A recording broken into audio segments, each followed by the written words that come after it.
Hello everyone, second session हमारा surveying का। नमस्ते रवि, ठीक हो? चलो,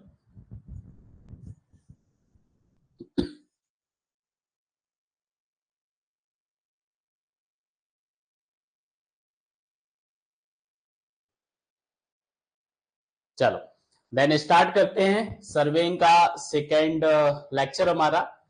प्रीवियस लेक्चर के अंदर हमने डिस्कस किया था हमारा सर्वेइंग क्या कहलाता है। ठीक है, थोड़ा सा अपन क्विकली एक रिवीजन यहाँ पे कर लेते हैं। ठीक है, रिवीजन के तौर पे अपन देखें तो कल अपन ने डिस्कस किया था व्हाट इज सर्वेइंग, सर्वेइंग हमारा क्या कहलाता है, जिसके अंदर हमने समझा था कि above and beneath the earth surface हमें क्या करना है, रिलेटिव पोजीशंस फाइंड आउट करना है पॉइंट्स की। ठीक है, साथ ही साथ हमने क्लासिफिकेशंस को भी देखा था कि सर्वेइंग जो हमारा है सब्जेक्ट, इसको कैसे क्लासिफाइड किया गया है, कितनी कैटेगरी में सर्वे को डिवाइड किया गया है, प्राइमरी डिविजन्स क्या है, नेचर के बेसिस पे क्लासिफिकेशन हमने देखा, पर्पज के बेसिस पर हमने क्लासिफिकेशन देखा, और इंस्ट्रूमेंट हम कौन कौन से यूज करते हैं उसके बेसिस पर हमने क्लासिफिकेशन देखा था। ठीक है, तो ये प्रीवियस क्लास के अंदर हमने डिस्कस किया था। आज की क्लास के अंदर हम मोस्ट इंपोर्टेंट टॉपिक डिस्कस करने वाले हैं, स्केल्स। ठीक है, आज का टॉपिक जो हमारा रहेगा वो टॉपिक हमारा क्या है, स्केल हमारा टॉपिक रहेगा। ठीक है, चल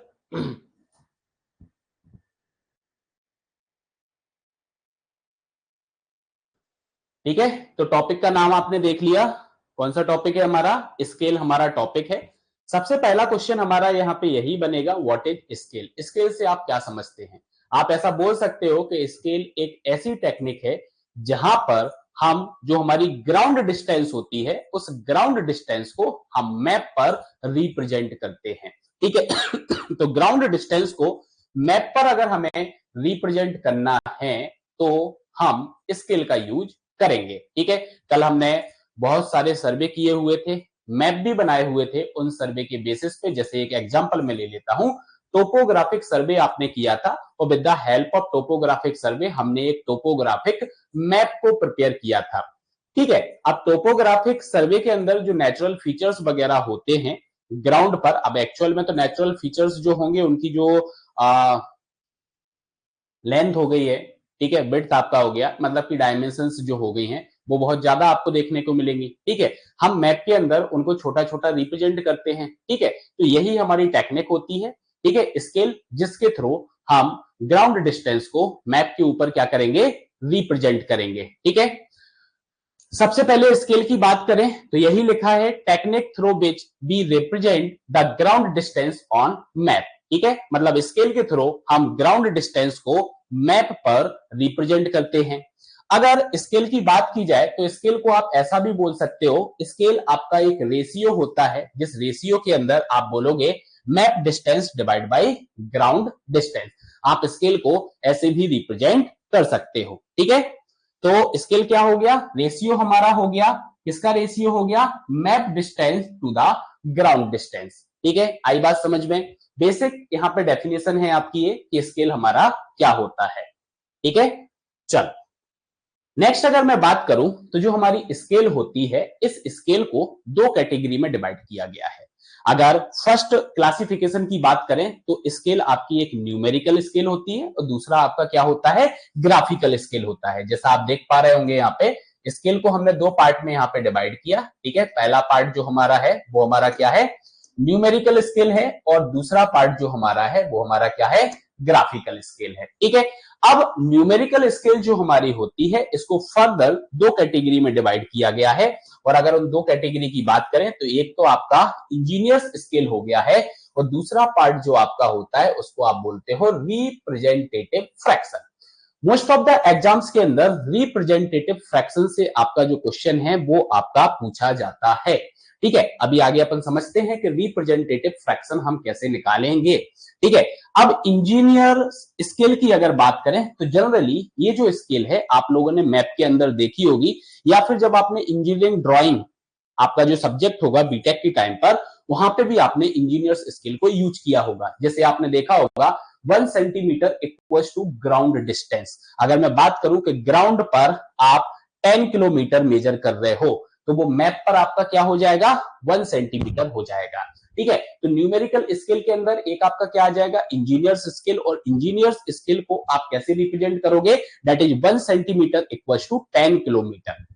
ठीक है, 10 किलोमीटर जो आपका रहेगा, 10 किलोमीटर जो आपका रहेगा ये आपकी ग्राउंड डिस्टेंस रहेगी, और 1 सेंटीमीटर जो आपकी है मैप डिस्टेंस रहेगी। मतलब मैप पर हम 1 सेंटीमीटर देख रहे होंगे, और जब हम मार्किंग करने ग्राउंड पर जाएंगे तो हम वहां पर 10 किलोमीटर को मार्क करेंगे। ठीक है, आई बात समझ में। नेक्स्ट अगर मैं बात करूं रिप्रेजेंटेटिव फ्रैक्शन, तो रिप्रेजेंटेटिव फ्रैक्शन जो आपका होता है यह स्केल का फ्रैक्शनल फॉर्म होता है। ये स्केल का क्या होता है, स्केल का फ्रैक्शनल फॉर्म होता है। अब स्केल का फ्रैक्शनल फॉर्म होता है, इसको आपको समझना है। तो जैसे अगर मैं बात करूं यहां पर, आपने आपने क्या किया हुआ है, देखो आपने ये इंजीनियर्स स्केल को देखा, 1 सेंटीमीटर इक्वल टू 10 सेंटीमीटर आपने रिप्रेजेंट किया हुआ है। ठीक है, इसका अपने को फ्रैक्शनल फॉर्म निकालना है। फ्रैक्शनल फॉर्म निकालना है तो आप क्या करोगे, 1 सेंटीमीटर डिवाइड बाई 10 किलोमीटर यहां पर लिख दो। ठीक है, ये लिख दिया आपने, लिखा। अब आपको क्या करना है, एक किलोमीटर जो आपका है इसको आपको सेंटीमीटर में कन्वर्ट करना पड़ेगा। तो आप क्या करोगे, 1 divide by 10, 1 kilometre equals to how many metres. जल्दी से आप कमेंट करें कितने मीटर्स होते हैं 1 किलोमीटर में। अच्छा, जनरल टेस्ट कर रहा हूं आप लोगों का, क्या आपको पता है या नहीं है, बताओ कमेंट में जल्दी से। अरे इतना टाइम थोड़ी लगना चाहिए, 1000, बहुत बढ़िया। ठीक है, 1000, तो 1000 का मल्टीप्लाई हमने इसके अंदर कर दिया, तो ये किसमें कन्वर्ट हो गया, ये मीटर में कन्वर्ट हो गया। और 1 मीटर इक्वल्स टू 100 सेंटीमीटर, तो हम 100 का मल्टीप्लाई इसके अंदर कर देंगे। क्या कर देंगे, हम 100 का मल्टीप्लाई इसके अंदर कर देंगे। ठीक है, तो ये आपने 100 का मल्टीप्लाई इसके अंदर कर दिया। तो अब आपका जो यहां पर रेशियो बना, वो रेशियो आपका क्या बनेगा, 1 डिवाइड बाई कितना जीरो बढ़ा दूंगा मैं, 10 टू की पावर 6। ठीक है, टोटल आपकी जीरो जो होंगे 10 टू की पावर 6 होंगे। तो दैट इज द आरएफ। ये आपका क्या कहलाता है, ये आपका रिप्रेजेंटेटिव फ्रैक्शन कहलाता है। आप बोल सकते हो आरएफ जो आपका होता है ये आपका क्या होता है, यूनिट लेस होता है। आरएफ आपका क्या होता है, यूनिट लेस हो गया ये। ठीक है, आपने सेंटीमीटर और सेंटीमीटर दोनों कैंसिल आउट हो जाएंगे, तो आरएफ आपका क्या हो जाएगा, आरएफ आपका हो जाएगा क्या, यूनिट लेस। ठीक है, तो स्केल्स मेनली दो कैटेगरी में अपन ने कैटेगराइज की है, एक तो न्यूमेरिकल स्केल, दूसरा ग्राफिकल स्केल। न्यूमेरिकल स्केल के अंदर एक तो आपका इंजीनियर्स स्केल आ गया है, दूसरा आपका रिप्रेजेंटेटिव फ्रैक्शन आ गया है। ठीक है, इसी इंजीनियरिंग स्केल्स का हमने फ्रैक्शनल पार्ट जो होता है उसको अपन ने देखा है। यहां तक की बात क्लियर होगी। ठीक है, अब यहाँ पे जो क्वेश्चंस आपसे पूछे जाते हैं वो क्वेश्चंस आपका बनता है लार्ज स्केल कौन सा है, स्मॉल स्केल कौन सा है, ये क्वेश्चन आपका एमसीक्यू में यहां पर फॉर्म होगा। ठीक है, चलो देन आगे बढ़ते हैं, तो अपन रिप्रेजेंटेटिव फ्रैक्शन को यहां पे डिफाइन करते हैं। जैसा मैंने आपको बताया कि रिप्रेजेंटेटिव फ्रैक्शन जो आपका होगा वो आपका क्या होगा, रिप्रेजेंटेटिव फ्रैक्शन आपका रेशियो होगा map distance by the ground distance, या map distance to the ground distance, आप यही बोलोगे आरएफ को। देखो अभी अपन ने देखा प्रीवियस स्लाइड के अंदर कि ये 1 सेंटीमीटर जो हमारा है, ठीक है, ये जो 1 सेंटीमीटर हमारा है, ये 1 सेंटीमीटर हमारा क्या हो गया है, ये 1 सेंटीमीटर हमारा मैप डिस्टेंस हो गया है। ये हमारा क्या हो गया है, ये हमारा मैप डिस्टेंस हो गया है। और ये जो 10 किलोमीटर हमारा है, ये 10 किलोमीटर हमारा क्या हो गया है, ये हमारा ग्राउंड डिस्टेंस हो गया है। ये हमारा क्या हो गया है, ग्राउंड डिस्टेंस हो गया। इसी को तो आपने कन्वर्ट किया सेंटीमीटर में। ठीक है, तो आरएफ जो हमारा है वो क्या हो जाएगा, रेशियो हो जाएगा map distance to the ground distance का। क्या हो जाएगा, आरएफ जो है हमारा रेशियो हो जाएगा map distance to the ground distance. ठीक है, तो ये जो पहली डेफिनेशन आपकी है ये यही लिखी हुई है कि ये रेशियो होता है आपका distance on the map to the distance on the ground. ठीक है, बोल सकते हैं। अगर सेकेंड डेफिनेशन आप यहां पे देखोगे तो क्या लिखा हुआ है, क्या representative fraction indicate ratio between the number of unit on the map, हमने कितनी नंबर ऑफ यूनिट्स मैप पर रिप्रेजेंट की हुई हैं, ठीक है, to the number of unit on the ground, ऐसा भी बोला जाता है। मतलब बहुत सारे एमसीक्यू क्वेश्चन के अंदर अगर ये पूछा गया है तो ये दो डेफिनेशंस का मेनली इन्होंने यूज किया है। ठीक है, तो मैंने दोनों ही फॉर्म आपको बता दिए। तो number of units on the map to the number of units on the ground. ठीक है, इसका जो रेशियो आपका बनेगा वो भी आपका आरएफ कहलाएगा। मैंने अभी आपको बताया कि आरएफ जो आपका होता है वो आपका कैसा होता है, यूनिट लेस आपका होता है। कैसा होता है, यूनिट लेस आपका होता है, इसकी कोई यूनिट आपको देखने को नहीं मिलेगी। ठीक है, आरएफ को आप क्या बोल दोगे, distance on map divide by actual corresponding distance on the ground. ये जो पहली वाली डेफिनेशन है उसी को रेशियो की फॉर्म में यहां पर लिख दिया है। ठीक है, आरएफ क्लियर आपको, आरएफ क्लियर। देखो स्केल वाला जो टॉपिक आपका है, एक एमसीक्यू यहां से फॉर्म होने के चांसेस आपके बनते हैं। हो सकता है वो आपसे न्यूमेरिकल के फॉर्म में पूछ लिया जाए, हो सकता है वो आपसे थ्योरेटिकली आपसे पूछ लिया जाए। ठीक है, क्लियर।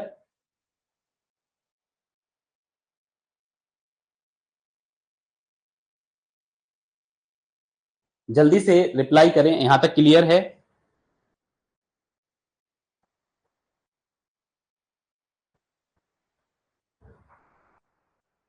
चल देन अपन आगे बढ़ते हैं। तो एक छोटा सा क्वेश्चन यहाँ पे न्यूमेरिकल देखो आप, रिप्रेजेंटेटिव फ्रैक्शन के लिए। जैसे कि स्केल की यहाँ पे बात की है, for a scale of, scale कितना दिया गया है अपने को, 1 सेंटीमीटर इक्वल्स टू 2.5 किलोमीटर दिया गया है, और इसका रिप्रेजेंटेटिव फ्रैक्शन अपने को निकालना है। रिप्रेजेंटेटिव फ्रैक्शन अपने को निकालना है तो हम सबसे पहले क्या रखेंगे, ये हमारा क्या होता है, मैप डिस्टेंस होता है, ये हमारा ग्राउंड डिस्टेंस होता है, इसका आपने क्या किया, रेशियो बनाया। ये 1 सेंटीमीटर डिवाइड बाई आपका 2.5 किलोमीटर आ जाएगा। ये 2.5 किलोमीटर जो आपका है इसको आपको सेंटीमीटर में कन्वर्ट करना है। आप इसको सेंटीमीटर में कन्वर्ट करोगे तो आरएफ जो आपका है वो आरएफ यहाँ पर निकल आएगा। जनरली ये आपने इंजीनियरिंग ड्राइंग्स के अंदर किया होगा।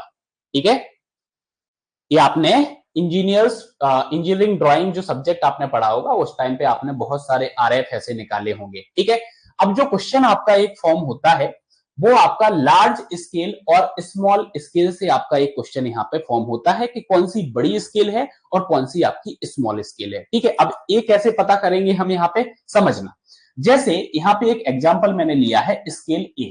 ठीक है, स्केल ए की अगर मैं बात करूं तो स्केल ए के अंदर आप देख पा रहे होंगे लिखा है 1 सेंटीमीटर इक्वल टू 10 मीटर, यही लिखा हुआ है। ठीक है, इसका आरएफ क्या हो जाएगा, तो आरएफ आपको यहाँ पे कन्वर्ट कर लेना, 1 डिवाइड बाई 10, और 10 को आप यहाँ पे क्या करोगे, कन्वर्ट करोगे। तो बताओ जल्दी से कितना आएगा। हाँ,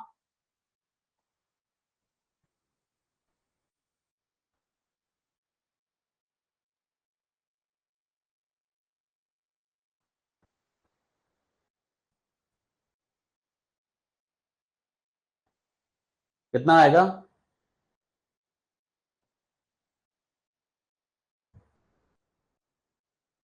फिर तो फिर तो ऐसा है कि तुम्हें बहुत ज्यादा जरूरत है आरएफ कैलकुलेट करने की। ठीक है, अगर ऐसा है तो आरएफ कैलकुलेट करने की बहुत ज्यादा जरूरत है। ठीक है, 10 मीटर लिखा हुआ है, मीटर को आप सेंटीमीटर में चेंज करोगे तो ये आपका कितना हो जाएगा, 100 हो जाएगा ना। तो 1/1000 आपका हो जाएगा, हो जाएगा।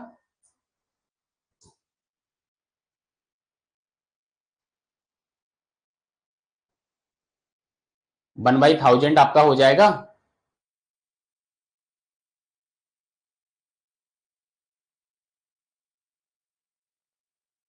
1/1000 आपका हो जाएगा। क्लियर, थोड़ा सा यहाँ पे बाई मिस्टेक लिखा हुआ है, ये आप थोड़ा सा अपने को करेक्ट करना है। करेक्शन ये रहेगा यहाँ पे कि जैसे ये आरएफ लिखा है ना 1/100, तो 1 सेंटीमीटर इक्वल टू 1 मीटर अगर अपन रख देंगे यहाँ पे तो ये आपका करेक्ट हो जाएगा, या फिर आप एक जीरो इसमें बढ़ा लें।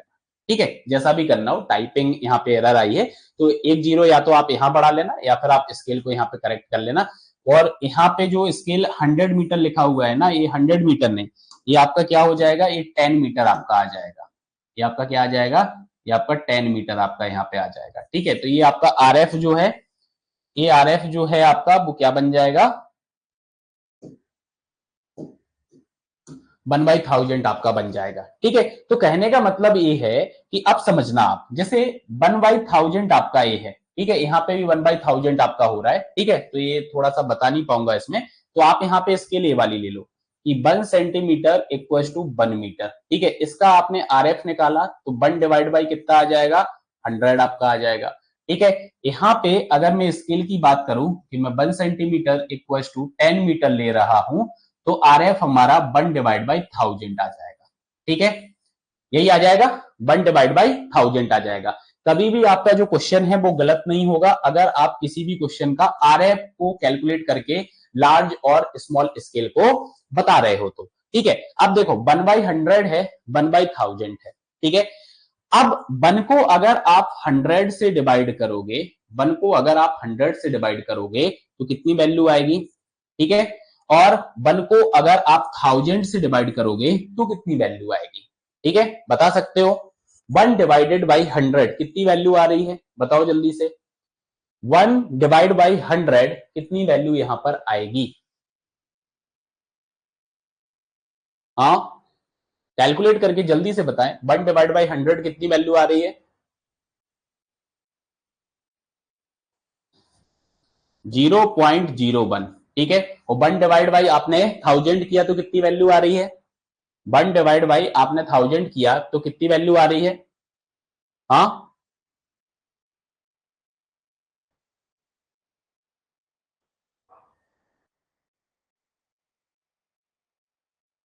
1 डिवाइड बाई 1000 करोगे तो कितना वैल्यू आएगा, ये वैल्यू आएगा 0.001, यही आएगा ना। अब मुझे बताओ इन दोनों वैल्यू में बड़ी वैल्यू कौन सी है, ये वाली वैल्यू आपकी बड़ी होगी और ये वाली वैल्यू आपकी क्या होगी, ये वाली वैल्यू आपकी छोटी होगी होगी तो कहने का मतलब ये है कि जब हम आरएफ को कैलकुलेट कर रहे होंगे तो जो हमारा डिनोमिनेटर होगा, अगर बड़ा डिनोमिनेटर है तो वो स्केल आपका छोटा होगा, और डिनोमिनेटर अगर छोटा है तो वो स्केल आपका क्या होगा, वो स्केल आपका लार्ज होगा। आई बात समझ में। तो अगर मुझे फाइंड आउट करना है, अगर कोई सी भी न्यूमेरिकल स्केल आपको दी गई होगी तो उस न्यूमेरिकल स्केल में अपने को बताना है कौन सी स्केल लार्ज है और कौन सी स्केल स्मॉल है। तो आपको आरएफ में उसको कन्वर्ट करना है और देखना है किस स्केल का डिनोमिनेटर ज्यादा है। जिसका ज्यादा होगा उसकी जो वैल्यू आने वाली है वो कम आने वाली है, मतलब वो हमारा स्केल जो है वो छोटा स्केल है। ठीक है, और डिनोमिनेटर अगर छोटा है तो बड़ी वैल्यू मिलेगी, बड़ी वैल्यू मिलेगी मतलब कि स्केल हमारा कैसा है, बड़ा स्केल है। ठीक है, तो कहने का मतलब ये है कि अगर हमें लार्ज और स्मॉल स्केल को चेक करना है तो ये लास्ट वाला पॉइंट आप याद रखना, लार्जर इज द डिनोमिनेटर। अगर डिनोमिनेटर हमारा लार्जर है तो स्मॉलर हमें स्केल यहां पर मिलेगी। आपने एक एग्जांपल से यहां पर इस चीज को समझ लिया है।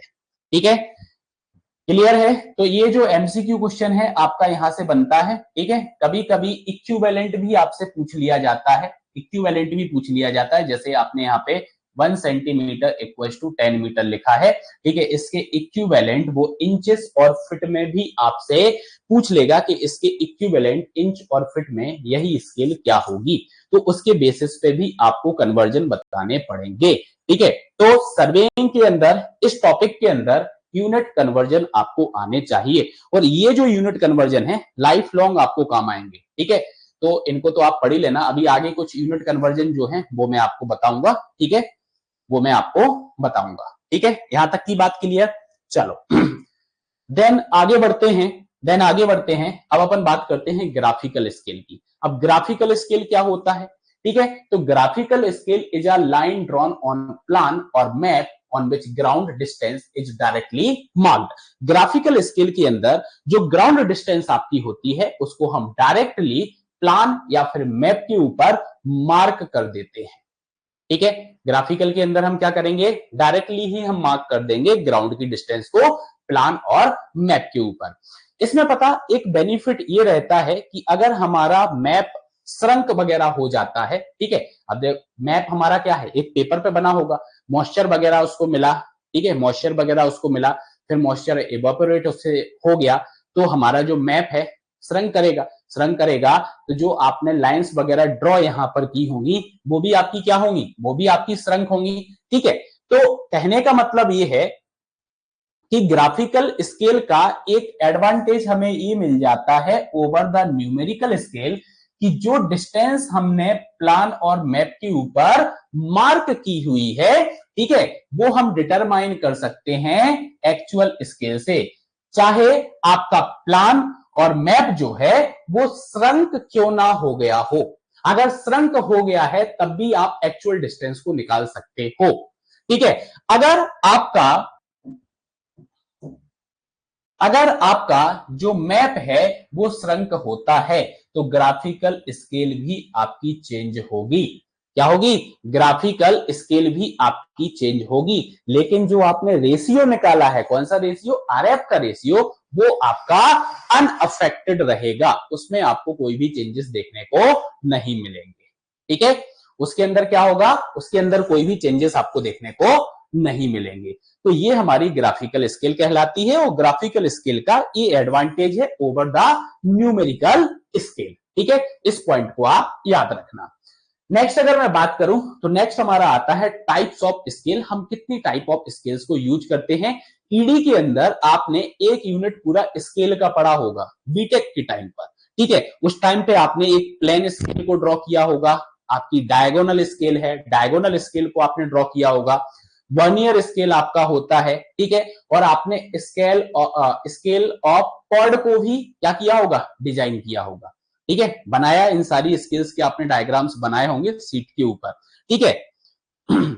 तो कहने का मतलब ये है कि हम टाइप ऑफ स्केल की बात करें तो एक तो हमारा प्लेन स्केल हो गया, हमारा नेक्स्ट डायगोनल स्केल हो जाएगा, फिर हमारा बर्नियर स्केल हो जाएगा और स्केल ऑफ कॉर्ड हमारा हो जाएगा। तो मेनली हम स्केल्स की टाइप की बात करें तो ये 4 टाइप की आपकी स्केल होती है, ठीक है। सबसे पहले अपन यहाँ पे बात करते हैं प्लेन स्केल की।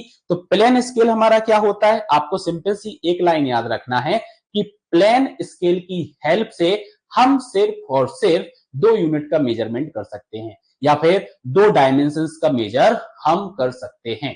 नॉर्मली आपके पास जो स्केल होती है आप रेगुलर लाइफ में जो यूज करते हो, छोटा वाला भी होता है, एक बड़ा वाला स्केल भी होता है, ठीक है। तो उससे आप क्या करते हो, 2 डायमेंशंस को आप मेजर कर सकते हो, ठीक है। क्या कर सकते हो, 2 डायमेंशंस को आप मेजर कर सकते हो। जैसे फॉर एग्जांपल के तौर पे देखें तो आप मीटर और डेसीमीटर का मेजरमेंट उस प्लेन स्केल की हेल्प से कर सकते हो। तो प्लेन स्केल के अंदर सिर्फ और सिर्फ क्या पॉसिबल है, 2 डायमेंशंस का मेजरमेंट हम with the help of plane scale करते हैं। आपने इस टाइप का ईडी में फिगर बनाया होगा प्लेन स्केल का। जैसे आप देख सकते हो कि यहाँ पे स्केल लिया गया है 1 सेंटीमीटर इक्वल टू 1 मीटर। आपने 2 मेजरमेंट यहाँ पे किए हुए हैं, मीटर और डेसीमीटर का। स्केल आपका क्या यूज हुआ है, 1 सेंटीमीटर इक्वल टू 1 मीटर। इसमें आपने रिप्रेजेंट किया है, जैसे आप देख सकते हो फॉर एग्जांपल लिया है। अपने को यहाँ पर ड्रॉ नहीं करना है, बस अपने को समझना है कि कितने टाइप की स्केल यहाँ पर होती है और इनकी हेल्प से हम कितनी डायमेंशंस को मेजर करते हैं, ठीक है। तो 4 मीटर 6 डेसीमीटर ये रिप्रेजेंटेशन है आपका प्लेन स्केल पर, मतलब आपने मीटर और डेसीमीटर को इस प्लेन स्केल पर मेजर किया है। कहने का मतलब वही है कि आप सिर्फ और सिर्फ 2 मेजरमेंट यहाँ पे कर सकते हो, 2 डायमेंशंस का मेजरमेंट यहाँ पर पॉसिबल है, ठीक है। नेक्स्ट इंपोर्टेंट क्वेश्चन कि जो प्लेन स्केल हमारी होती है, इस प्लेन स्केल का यूज जो होता है वो यूज हम कहां पे करेंगे। तो प्लेन स्केल जो आप यूज करते हो तो कॉमनली इसका जो यूज होता है, जो आपके साइट प्लान्स होते हैं उनमें आप इसका यूज कर लेते हो। जो बेसिक ड्राइंग्स आपकी होती हैं जहां पे हमें डिस्टेंस, जो हमारी डिस्टेंस है वो डिस्टेंस स्ट्रेट फॉरवर्ड है, तो स्ट्रेट फॉरवर्ड अगर डिस्टेंस है तो वहां पे भी आप प्लेन स्केल की हेल्प से उसका मेजरमेंट कर सकते हो, ठीक है। तो यह हमारा क्या हो गया, ये हमारा यूजेस यहां पर हो गया है, ठीक है। तो प्लेन स्केल का यूज हम कहां करेंगे, जैसे कि साइट प्लान्स वगैरह हो गए हैं या फिर ऐसी ड्राइंग्स, बेसिक ड्राइंग्स जहां पर डिस्टेंस आपकी क्या हो रही है, स्ट्रेट फॉरवर्ड आपकी हो रही है, तो वहां पे भी आप प्लेन स्केल का यूज कर सकते हो, ठीक है। नेक्स्ट अगर बात की जाए तो नेक्स्ट हमारा डायगोनल स्केल आता है। ठीक है। अब डायगोनल स्केल हमारा क्या होता है, तो डायगोनल स्केल से आप क्या कर सकते हो, आप 3 डायमेंशंस का मेजरमेंट कर सकते हो। क्या कर सकते हो, आप 3 डायमेंशंस का मेजर कर सकते हो। तो ये बेसिक डिफरेंस आपका प्लेन स्केल और डायगोनल स्केल के अंदर हो गया है, ठीक है। तो on diagonal scale possible to measure 3 dimensions, हम 3 डायमेंशंस को मेजर कर पाएंगे, ठीक है। अब प्लेन स्केल के अंदर आपने देखा था कि आप मीटर्स का मेजरमेंट कर रहे हो, आप डेसीमीटर्स का मेजरमेंट कर रहे हो। डायगोनल के अंदर एक तीसरी यूनिट भी आपकी जुड़ गई है, वो आपकी क्या हो गई है, सेंटीमीटर। मतलब मीटर, डेसीमीटर और सेंटीमीटर, आप 3 डायमेंशंस का मेजर यहां पर कर सकते हो, ठीक है। आपने ईडी के अंदर इस टाइप का फिगर बनाया होगा, जैसे आपका ये पीक्यू लाइन आपका है, तो यहाँ पे जो आप देख रहे हो ना, ये 1/1 लाइन आपका है, 1/1 लाइन आपका रिप्रेजेंट कर रहा है 1/10 ऑफ पीक्यू।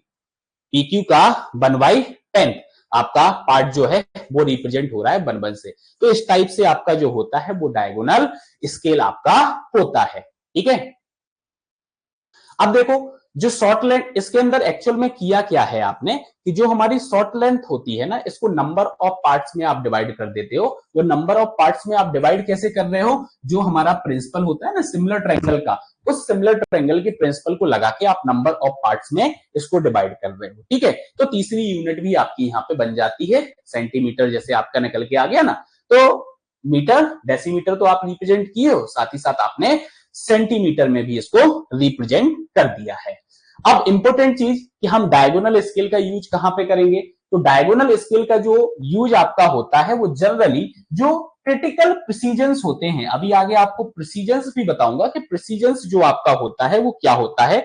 तो जो क्रिटिकल प्रिसीजंस होते हैं, प्रिसीजंस मतलब कि अपन यहां पे बात कर सकते हैं कि जो हमारा एक्यूरेसी और प्रिसीजंस, इसको अपन आगे डिस्कस करने वाले हैं, ठीक है। अभी बस आप इसका नाम याद रखना कि क्रिटिकल प्रिसीजंस जो आपके होते हैं, जैसे कि आर्किटेक्चरल डिटेल्ड की अपन जब बात करते हैं, किसकी बात करते हैं, आर्किटेक्चरल डिटेल्ड की हम बात करते हैं, ठीक है। ड्राइंग्स की हम बात करते हैं, इंजीनियरिंग डिजाइन की हम बात करते हैं, वहां पर हमें डायगोनल स्केल्स का यूज करना पड़ता है डिस्टेंस मेजरमेंट के लिए, ठीक है। क्योंकि इनकी जो ड्राइंग्स वगैरह होती है, बहुत ज्यादा आपने देखा होगा आर्किटेक्चरल जो ड्राइंग्स हमारी बनती हैं बहुत ज्यादा कॉम्प्लिकेशंस के साथ बनती हैं, ठीक है। छोटी छोटी सी बारीक बारीक सी डायमेंशंस भी दी हुई होती हैं।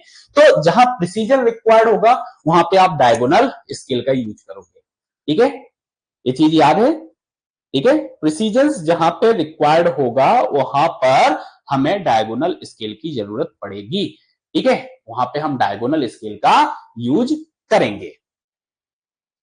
नेक्स्ट इंपोर्टेंट जो हमारा आता है वो आता है हमारा वर्नियर स्केल। तो with the help of vernier scale भी आप 3 डायमेंशंस को मेजर कर सकते हो, ठीक है। ये चीज याद रखना, वर्नियर स्केल के साथ भी आप क्या कर सकते हो, 3 स्केल बोल रहा हूं, 3 डायमेंशंस का मेजरमेंट पॉसिबल है, ठीक है। लेकिन यहां पे एक चीज याद रखना कि वर्नियर स्केल को इन्होंने कैसा एक्सप्लेन किया है कि a device used for measuring the fractional part, ठीक है। यहां पे आप फ्रैक्शनल पार्ट को भी मेजर कर पा रहे हो।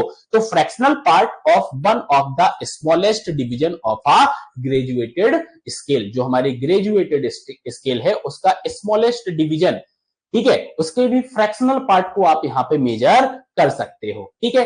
अब आप यहाँ पे जो डायग्राम देख रहे हो, इस डायग्राम के अंदर आप देखोगे कि ये तो आपका मेन स्केल यहाँ पे आपको दिख रहा है, एक स्मॉल ऑक्सिलरी स्केल भी यहाँ पर यूज किया जाता है, ठीक है। यहाँ पे क्या किया जाता है, स्मॉल ऑक्सिलरी स्केल भी यूज किया जाता है, जो आपका क्या करता है, स्लाइड करता है along the side of the main scale. जो मेन स्केल की आपकी साइड होती है उसके अलोंग क्या करता है, उसके अलोंग स्लाइड करता है। तो ये चीज आपको याद रखना है कि वर्नियर स्केल के अंदर एक स्मॉल ऑक्सिलरी स्केल का यूज किया जाता है।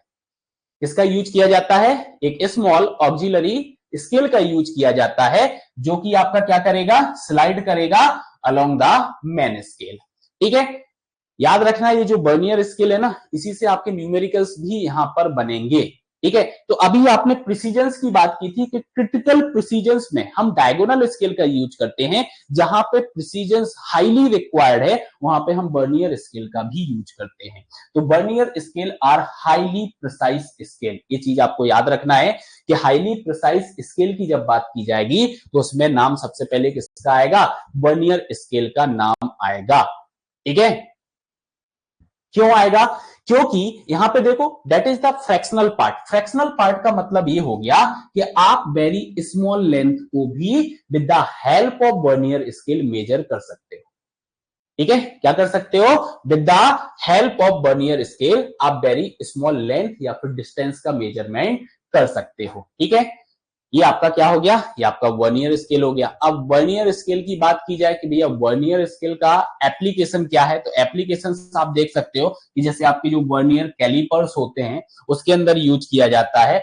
सर्वेइंग की बात की जाए तो आपका इंस्ट्रूमेंट होता है थेडोलाइट्स। ठीक है, आपका इंस्ट्रूमेंट होता है थेडोलाइट। तो थेडोलाइट के अंदर भी आप वर्नियर स्केल का यूज करते हो और इसकी हेल्प से आप एक्यूरेट मेजरमेंट कर पाते हो। क्या कर पाते हो, एक्यूरेट मेजरमेंट आप कर पाते हो। ठीक है, अब अगर बात की जाए कि वर्नियर स्केल जो हमारी होती है, इस वर्नियर स्केल को भी फर्दर कैटेगराइज किया गया है। उसके पहले आपका जो क्वेश्चन बनता है यहां पे कि आपने देखा जैसे कि वर्नियर स्केल जो हमारा है वो बहुत ज्यादा स्मॉल लेंथ और डिस्टेंस को भी मेजर कर पा रहा है। तो क्वेश्चन आपसे बनता है कि वर्नियर स्केल का जो लीस्ट काउंट है वो लीस्ट काउंट क्या होता है।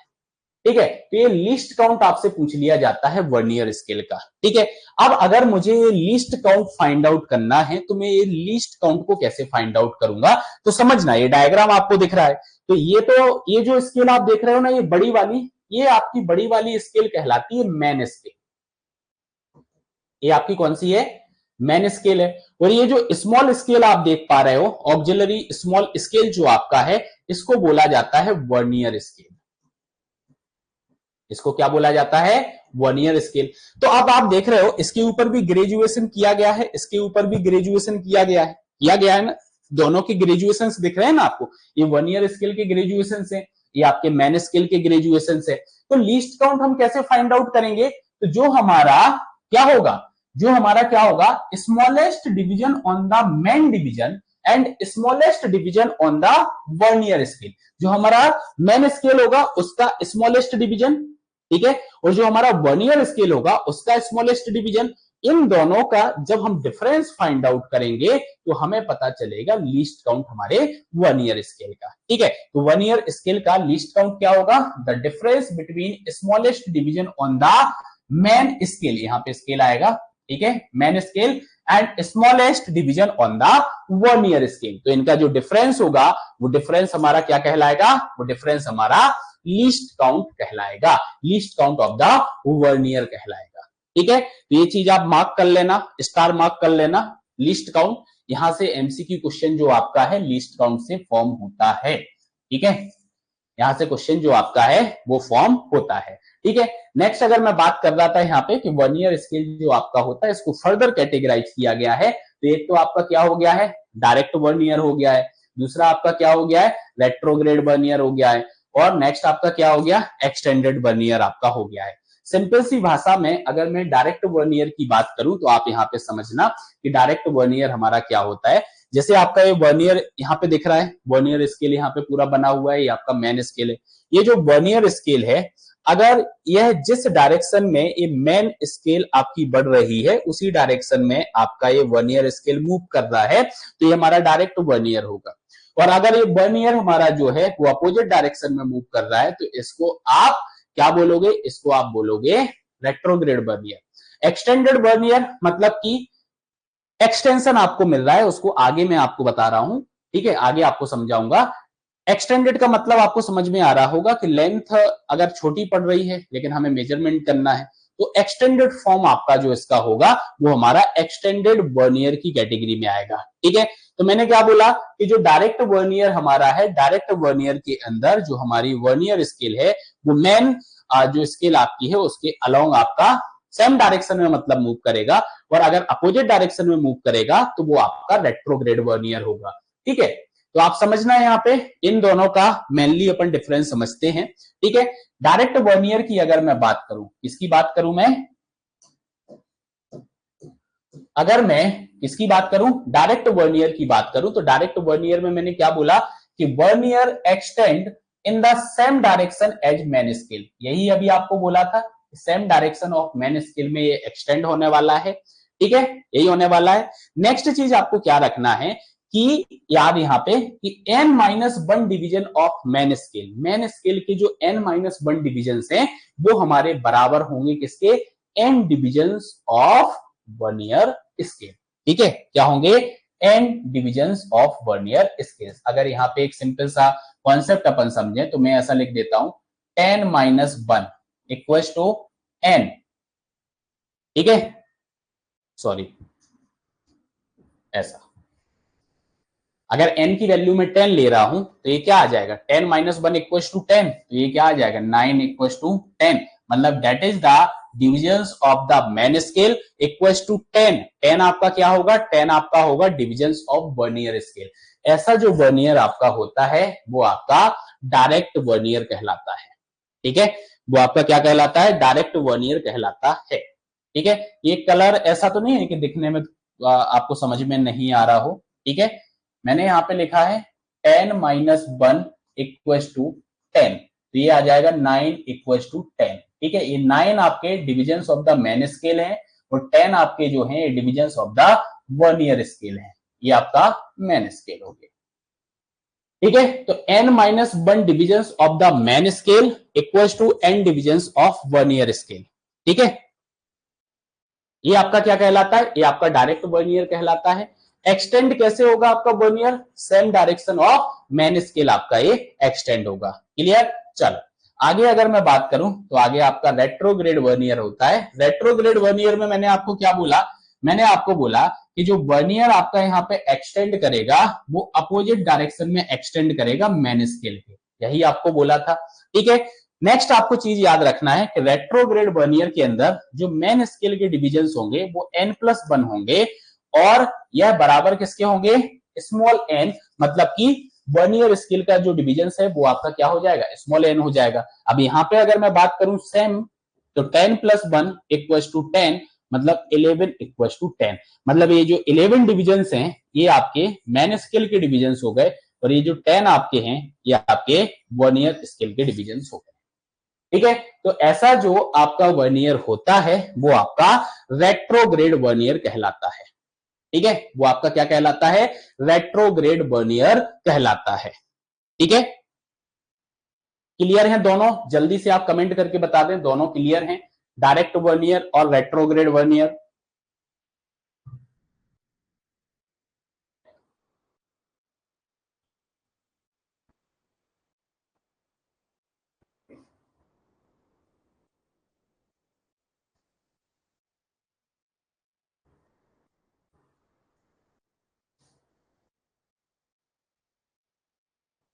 चलो आगे बढ़ते हैं तो अब अगला क्वेश्चन फिर यहाँ पे लीस्ट काउंट, चाहे वो डायरेक्ट वर्नियर की बात कर रहा हो चाहे वो रेट्रोग्रेड वर्नियर की बात कर रहा हो, मतलब इन दोनों वर्नियर का लीस्ट काउंट क्या होगा। तो लीस्ट काउंट तो अभी मैं आपको बता चुका हूं कि भाई हमें यहाँ पे लीस्ट काउंट में क्या देखना होता है, हमें देखना होता है डिफरेंस। क्या देखना होता है, हमें देखना होता है डिफरेंस। अब डिफरेंस आपको देखना है किसके बीच में, value of smallest division on main scale, ठीक है, value of smallest division of main scale and value of smallest division on vernier scale. इसका जो डिफरेंस होगा उस डिफरेंस के बेसिस पर आप लीस्ट काउंट बताओगे। तो लीस्ट काउंट जो आपका निकल के आता है, क्या निकल के आता है, लीस्ट काउंट जो आपका निकल के आता है वो निकल के आता है आपका क्या, s डिवाइड बाई n, ठीक है। s जो आपका होता है that is the value of smallest division on main scale. s क्या बता रहा है आपको, s आपको बता रहा है value of smallest division on main scale, और स्मॉल n जो आपका है यह बताता है number of divisions on vernier scale. ये क्या बताता है आपका, ये आपको बताता है number of divisions on vernier scale, ठीक है। मतलब ये जो लीस्ट काउंट का फॉर्मूला है यह आप डायरेक्ट वर्नियर में भी अप्लाई कर सकते हो और आप रेट्रोग्रेड वर्नियर के अंदर भी इसको अप्लाई कर सकते हो। दोनों जगह पे आपको ये अप्लाई करना है, मतलब दोनों के लिए जो लीस्ट काउंट है वो आपका सेम हो जाएगा। इस पे किस टाइप का न्यूमेरिकल बनता है एमसीक्यू में, वो अभी आगे मैं आपको बताऊंगा। ठीक है, इतनी बात समझ में आई। लीस्ट काउंट जरूर आपको याद रखना है, क्योंकि ये लीस्ट काउंट से आपका क्या बनेगा, आपका न्यूमेरिकल बनेगा। लीस्ट काउंट से आपका क्या बनेगा, लीस्ट काउंट से आपका न्यूमेरिकल यहां पर फॉर्म होगा। ठीक है, चलो नेक्स्ट टाइप जो होता है वो होता है हमारा एक्सटेंडेड वर्नियर। और एक्सटेंडेड वर्नियर जो हमारा होता है वो क्या कहलाता है, देखो, when division of main scales are very close. जो हमारा मेन स्केल होता है इसकी जो डिविजन्स हैं वो बहुत ज्यादा क्लोज हैं। क्या है, बहुत ज्यादा क्लोज है। And it becomes difficult to determine exact graduation. ठीक है, मतलब हमें डिफिकल्टी हो रही है एग्जैक्ट ग्रेजुएशन फाइंड आउट करने में। ठीक है, where coincidence occurs if vernier of normal length is used. ये आपको कहां देखने को मिलेगा, जहां पे हम नॉर्मल लेंथ ऑफ वर्नियर का यूज कर रहे होंगे। हेंस अगर ये प्रॉब्लम्स आपको आ रही है तो हम एक्सटेंडेड वर्नियर यहां पर यूज करेंगे, ये ज्यादा यूजफुल आपका होगा। यहां पे क्या होगा, when available length of vernier scale is small. जो हमारा वर्नियर स्केल है अगर उसकी लेंथ हमें स्मॉल मिल रही है, but it is required to have small least count, लेकिन हमें स्मॉल लीस्ट काउंट यहां पे देखना है without making vernier division very close, तो हम एक्सटेंडेड वर्नियर का यहां पर यूज करेंगे। बहुत ज्यादा डिविजन्स को आपको क्लोज करने की जरूरत नहीं पड़ेगी। यहां पे आप directly with the help of extended vernier आप यहां पे रीडिंग्स ले सकते हो। ठीक है, तो ये हमारा एक्सटेंडेड वर्नियर होता है। ठीक है, अब जैसा अभी आपने पढ़ा था कि हमारा जो एक्सटेंडेड वर्नियर होता है, ठीक है, एक्सटेंडेड वर्नियर होता है तो उसके अंदर जो एंड डिविजन्स होते हैं, उसके अंदर क्या होते हैं, जो एंड डिविजन्स होते हैं, तो अभी आपने स्मॉल में पढ़ा है तो मैं स्मॉल में लिख देता हूं। तो n divisions of vernier scale equal to क्या होगा आपका 2n-1 divisions of main scale. ठीक है, मतलब n आपका अगर मैं बोलूं यहां पे 10 है तो मैं क्या लिख दूंगा यहां पे 2 इंटू 10-1, तो क्या आ जाएगा आपका 10 इक्वल्स टू 19। मतलब 19 डिविजन्स आपको देखने को मिलेंगे मेन स्केल के अंदर और 10 डिविजन्स आपको देखने को मिलेंगे वर्नियर स्केल के अंदर। ये आपका जो फॉर्म बनता है ये आपका एक्सटेंडेड वर्नियर बनता है। ये आपका क्या बनता है, ये आपका एक्सटेंडेड वर्नियर यहां पर बनता है। अगर मैं क्या मान के चल रहा हूं, एन जो डिविजन्स है वो हमारे 10 है। ठीक है, यहां तक की बात क्लियर। ये 3 टाइप के आपके मेनली वर्नियर हो गए। इसके बाद स्पेशल टाइप ऑफ वर्नियर को भी यहां पर यूज किया जाता है, जैसे कि डबल वर्नियर। ठीक है, अब जो डबल वर्नियर आपका होता है, डबल वर्नियर जो आपका होता है, आप डबल वर्नियर क्यों बोल रहे हैं उसको, क्योंकि आपने यहाँ पे एक कॉम्बिनेशन बनाया जिसके अंदर डायरेक्ट वर्नियर भी आ गया है और साथ ही साथ रेट्रोग्रेड वर्नियर भी आ गया है। आप ऐसा भी बोल सकते हो कि दोनों ही वर्नियर आपके इस डबल वर्नियर के अंदर आ गए हैं। ठीक है, तो डबल वर्नियर हमारा क्या हो गया है, डबल वर्नियर हमारा यहां पर कॉम्बिनेशन हो गया है। ये हमारा क्या हो गया है, ये हमारा कॉम्बिनेशन हो गया है। और कॉम्बिनेशन किसका होगा, इसके अंदर आपका एक तो डायरेक्ट वर्नियर आ जाएगा और साथ ही साथ आपका क्या आ जाएगा, रेट्रोग्रेड वर्नियर भी आपका आ जाएगा। ठीक है, कौन सा आ जाएगा, रेट्रोग्रेड वर्नियर भी आपका आ जाएगा। तो डबल वर्नियर जो आपका होता है ये आपका कॉम्बिनेशन होता है। ठीक है, अब आप देखो यहाँ पे क्या लिखा, if graduation of main circle increase in one direction only we have a single vernier. ठीक है, when main scale is numbered in both the direction तो a double vernier is used. ठीक है, अगर सिंपल सा एग्जांपल बताया जाए यहां पर तो डबल वर्नियर आपका यूज होता है थर्डोलाइट के अंदर। हम जब आगे अभी थर्डोलाइट इंस्ट्रूमेंट को पढ़ेंगे तो आपको बताऊंगा वहां पे डबल वर्नियर होते हैं, एक ए और एक बी। ठीक है, तो डेट इज आपका क्या हो गया, डायरेक्ट वर्नियर और रेट्रोग्रेड वर्नियर, मतलब दोनों का कॉम्बिनेशन आपका यहां पर यूज कर लिया गया है। ठीक है, मतलब कहने का ये है कि उस वर्नियर को आप दोनों ही डायरेक्शन में एक्सटेंड कर सकते हो, मेन डायरेक्शन में भी एक्सटेंड कर सकते हो, अपोजिट डायरेक्शन में भी एक्सटेंड कर सकते हो, तो आपका डबल वर्नियर हो गया। अब ये दोनों ही क्वालिटी किसकी होती है, एक तो होती है डायरेक्ट वर्नियर की, एक होती है रेट्रोग्रेड वर्नियर की। तो ये आपका क्या बन गया है, ये आपका डबल वर्नियर बन गया है। क्लियर यहां तक, क्लियर यहां तक।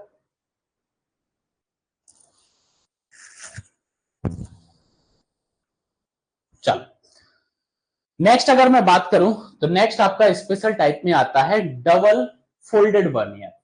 ठीक है, ये जो डबल वर्नियर आपका होता है ना, उसका ही स्पेशल टाइप हो गया है, उसका ही क्या हो गया है, उसका ही स्पेशल टाइप हो गया है। इसमें क्या होता है, whose total length is half of combined length of corresponding double vernier. ठीक है, मतलब कि आप फोल्डेड का मतलब यहां पे क्या हो सकता है कि आप इस चीज को फोल्ड कर सकते हैं। ठीक है, तो a double fold vernier is used when it is required to reduce the length of the corresponding double vernier when it is very large and impracticable to provide। मतलब कि जो कंपास आपका होता है, कंपास सर्वेइंग जो हम करते हैं, सेक्सटेंट जो अपन करते हैं, तो उसके अंदर डबल फोल्डेड वर्नियर का यूज किया जाता है। उसके अंदर किसका यूज किया जाता है, डबल फोल्डेड वर्नियर का यूज किया जाता है। ठीक है, कंपास तो देखा होगा आप लोगों ने, जनरली मोबाइल के अंदर आप देखते ही हो कंपास। ठीक है, सेक्सटेंट जो आपका होता है, इसको आगे बताऊंगा कि ये आपका क्या होता है। ठीक है, तो ये स्पेशल टाइप के अंदर आ जाता है डबल फोल्डेड वर्नियर। तो याद रखना, डबल फोल्डेड वर्नियर का यूज आपका कंपास वगैरह में यूज किया जाता है, मतलब फोल्डिंग है, जब रिक्वायर्ड होगा तो हम इसको ओपन कर लेंगे। ठीक है, क्लियर यहां तक। चलो अब अपन यहां पे थोड़ा सा न्यूमेरिकल की प्रैक्टिस करते हैं कि अभी अपन ने जो पढ़ा है इस पर किस टाइप की न्यूमेरिकल्स फॉर्म होंगे। जैसे आप एक न्यूमेरिकल देखो, क्या लिखा है, the main plate of a theodolite is divided into 1080 equal part. जो मेन प्लेट आपकी है थेडोलाइट की, ठीक है, थेडोलाइट की जो मेन प्लेट आपकी है उसको 1080 इक्वल पार्ट में बांटा गया है। And 60 division on vernier scale. Vernier scale पे कितने डिवीजन है आपके, 60 आपके डिवीजन है। coincides exactly with 59 division on main scale. मतलब ये जो 60 डिवीजन है, ये 69 डिवीजन ऑफ मैन स्केल पर कॉन्साइड करते हैं। ठीक है, कॉन्साइड करते हैं, मतलब ये तो बात वही होगी, n-1 इक्वल टू n, यही हो गई ना। अगर मैं बात करूं ये 60, तो ये आ जाएगा आपका 60-1, तो ये आ जाएगा आपका 59 इक्वल टू 60। ये 59 डिविजन ऑफ मैन स्केल आपका आ गया। ठीक है, और ये आपके 60 जो है ये 1 ईयर स्केल आपका हो गया। यही बोलना चाह रहा है ना ये, क्यों रवि, यही बोलना चाह रहा है ना क्वेश्चन के अंदर। हाँ, तो ये अपन ने यहाँ पे मार्क कर लिया। इसने बोला determine the least count of theodolite, आपको लीस्ट काउंट निकालना है। लीस्ट काउंट का आपने सिंपल सा फॉर्मूला पढ़ा हुआ है, लीस्ट काउंट का आपने सिंपल सा फॉर्मूला पढ़ा हुआ है कि लीस्ट काउंट जो हमारा होता है वो हमारा होता है एस बाई एन, होता है एस बाई एन। ठीक है, जो मेन प्लेट आपका होता है उसका डिविजन, नीचे आपका जो डिविजन आएगा वो डिविजन किसका आएगा, वर्नियर्स का डिवीजन आएगा। अब जो थेडोलाइट की मेन प्लेट आपकी होती है, थेडोलाइट की जो मेन प्लेट आपकी होती है, ये मेन प्लेट आपकी ऐसी होती है, सर्कुलर मेन प्लेट होती है, मतलब टोटल 360 डिग्री आपका होगा। टोटल आपका क्या होगा, 360 डिग्री होगा, क्योंकि इस पूरी मेन प्लेट की बात कर रहे हैं अपन। तो 360 डिग्री आपका जो है, 360 डिग्री जो आपका है, इसको आपने इक्वल पार्ट में बांटना है। तो 1080 से आप क्या कर दोगे, डिवाइड कर दोगे, तो 360 आपका डिस्ट्रीब्यूट हो जाएगा 1080 पार्ट्स में। टोटल हमारे पास इतना अवेलेबल है, कितने पार्ट्स में बांटना है, डिवाइड कर दिया तो आ जाएगा ना। तो ये हमारी एस की वैल्यू आ गई है। एन की वैल्यू की अगर बात की जाए तो एन की वैल्यू आपको देके रखी है, ये देके रखी है कि भैया बर्नियर स्केल जो हमारा है उसके अंदर जो डिविजन है वो कितने डिविजन है आपके, 60 डिविजन है। ठीक है, तो एस बाई एन को आप पुट कर दो, यहाँ पे आ जाएगा आंसर आपका। अब आप सोचो यहाँ पे ये 360 डिवाइड बाई इस 1080 को यहाँ नीचे ले लिया इंटू 60। अब आप बोलोगे ये 60 इंटू 60 क्या है। ठीक है, अब यहाँ पे लिस्ट काउंट ये अपन बात कर रहे हैं, तो लिस्ट काउंट आपका जो थेडोलाइट का होता है वो लिस्ट काउंट क्या होता है। ठीक है, तो आपने क्या किया, यहाँ पे जो डिग्री थी आपने उसको कन्वर्ट कर दिया मिनट और मिनट से सेकंड। ठीक है, तो ये आपका यहाँ पे सेकंड में आंसर आ जाएगा 0.333। ये क्या आया तुम्हारा आंसर, फिर से करो एक बार कैलकुलेट, फिर से कैलकुलेट करो।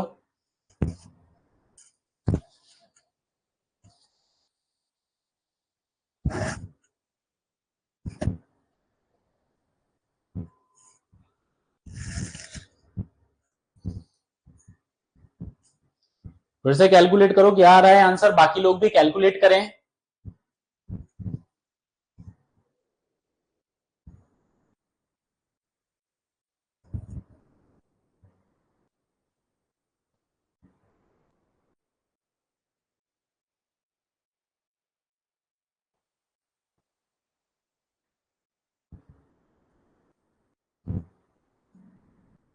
आ रहा है?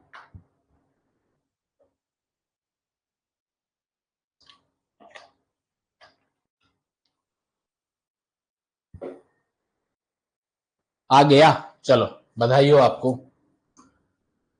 ठीक है, तो ये नेक्स्ट क्वेश्चन है, इस नेक्स्ट क्वेश्चन को आप लोग सॉल्व करें।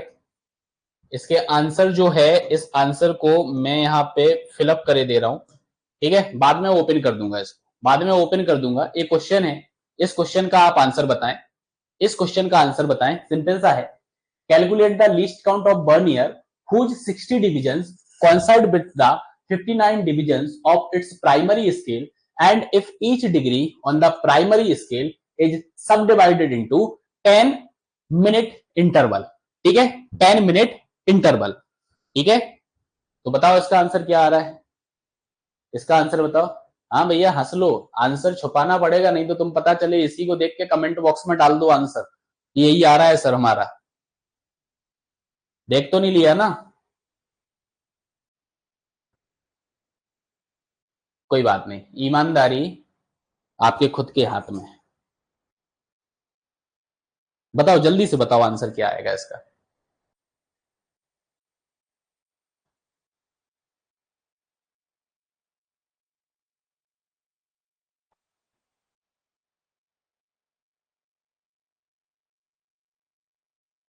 उसके जैसा ही ये क्वेश्चन है जो अभी अपन ने सॉल्व किया है।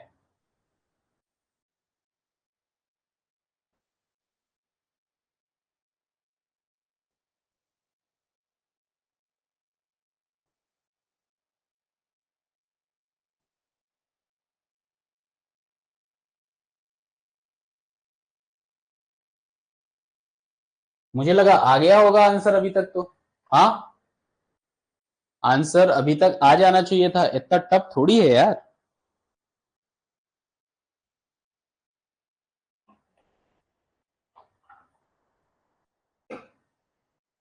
रोहित, आंसर क्या है?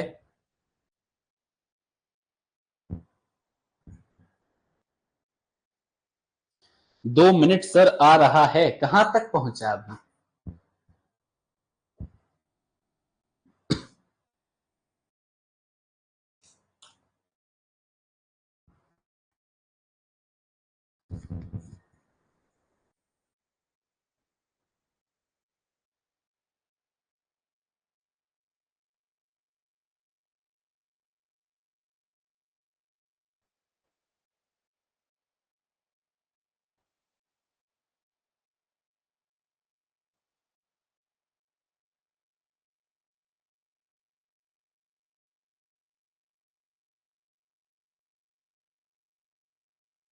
बाकी लोगों का, बाकी लोग क्या कर रहे हैं, सॉल्व हुआ? देखो ये जो एमसीक्यू क्वेश्चन है ना, ये एग्जाम्स के अंदर आपके पूछे जाते हैं, ये एमसीक्यू क्वेश्चंस, मतलब इस टाइप का लिस्ट काउंट का जो एमसीक्यू क्वेश्चन है ना, ये एग्जाम्स के अंदर आता है, ठीक है।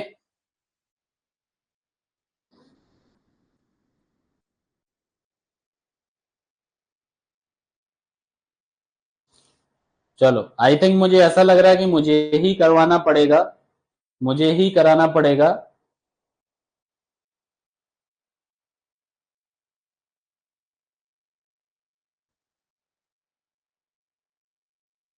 नहीं आ रहा है आंसर, अभी तो आ रहा था तुम्हारा, अभी बोल रहे हो नहीं आ रहा है। हाँ, अभी तो बोल रहे थे ना आ रहा है सर, गलत आ रहा है। तुमने बता भी दिया गलत आ रहा है, तुम्हें आंसर पता ही नहीं था कि इसका आंसर क्या होगा, तो तुमने अपने से ही डिसाइड कर लिया गलत आ रहा है। हाँ, देखो यहाँ पे, देखो यहाँ पे, सिंपल सी बात समझो, यहाँ पे ऑलरेडी इसने सब डिविजन आपको यहाँ पे देके रखी हुई है, मतलब ये आपकी एस की वैल्यू हो गई है, ठीक है।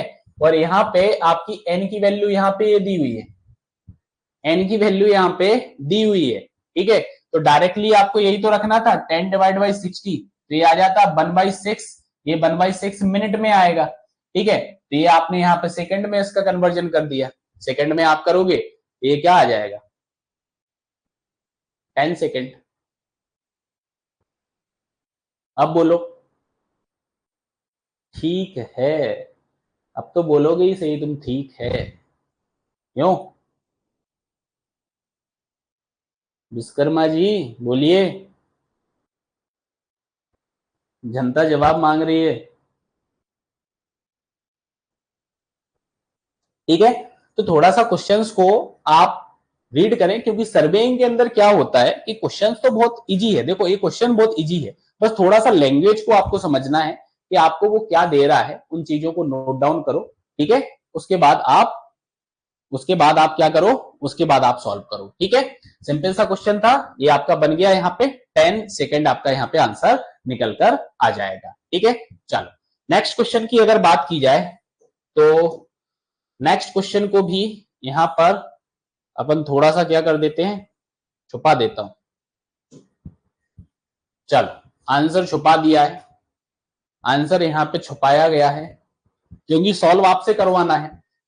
तो आप box sextant has the main scale reading 10 minute graduation if the LC desired for an extended vernier is 10 second design and extended vernier. भैया यहां तो आपसे डिजाइन ही पूछ लिए कि आप एक्सटेंडेड वर्नियर को यहां पे डिजाइन करो।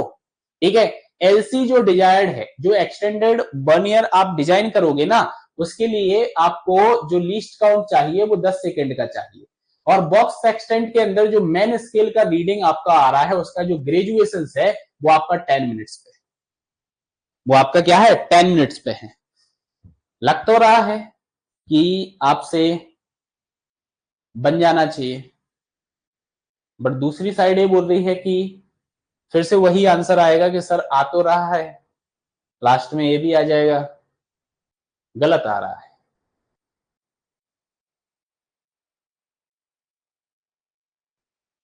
तो भैया रोहित, रवि, श्रद्धा,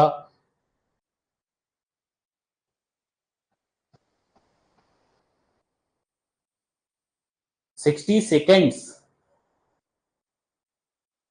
क्या बताया ये?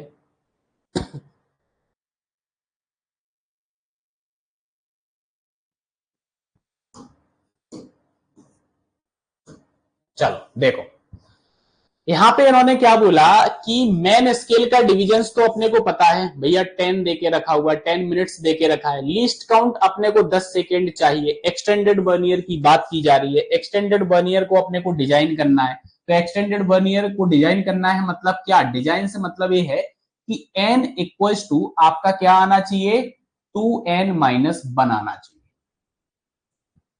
ठीक है, अभी यही पढ़ाया आपको एक्सटेंडेड वर्नियर में। एक्सटेंडेड वर्नियर का मतलब क्या हो गया, n इक्वल्स टू 2n-1 आना चाहिए।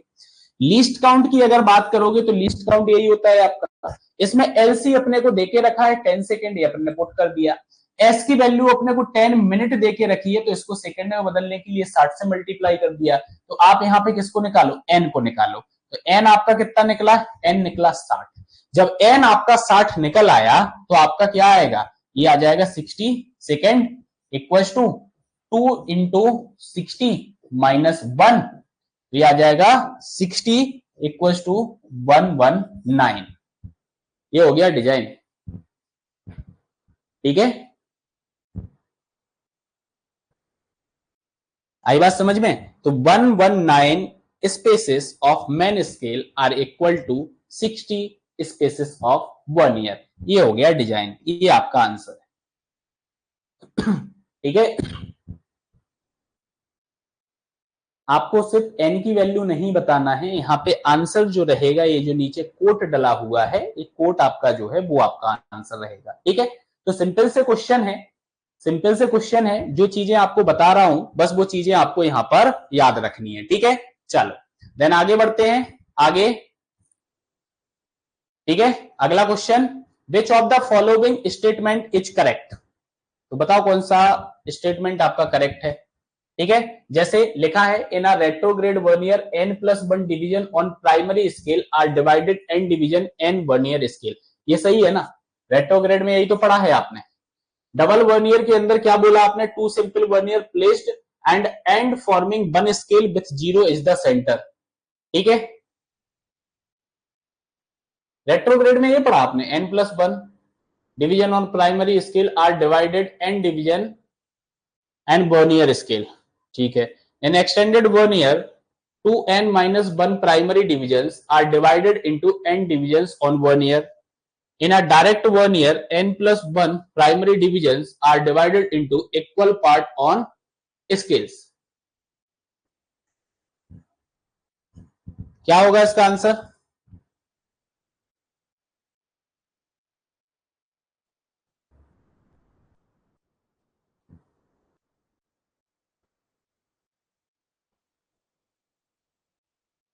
पता यहां पे एक चीज है, एक चीज मिस्टेक है, इन यहां पे आएगा तुम्हारा इनकरेक्ट, इसको करेक्ट कर लेना, इनकरेक्ट आएगा आपका, क्योंकि देखो डबल वर्नियर के अंदर एक आपका सिंपल आएगा और एक आपका क्या आएगा, एक आपका रेट्रोग्रेड आएगा। यहां पे दोनों ही सिंपल वर्नियर यूज किए गए, दोनों ही सिंपल वर्नियर यूज किए गए हैं।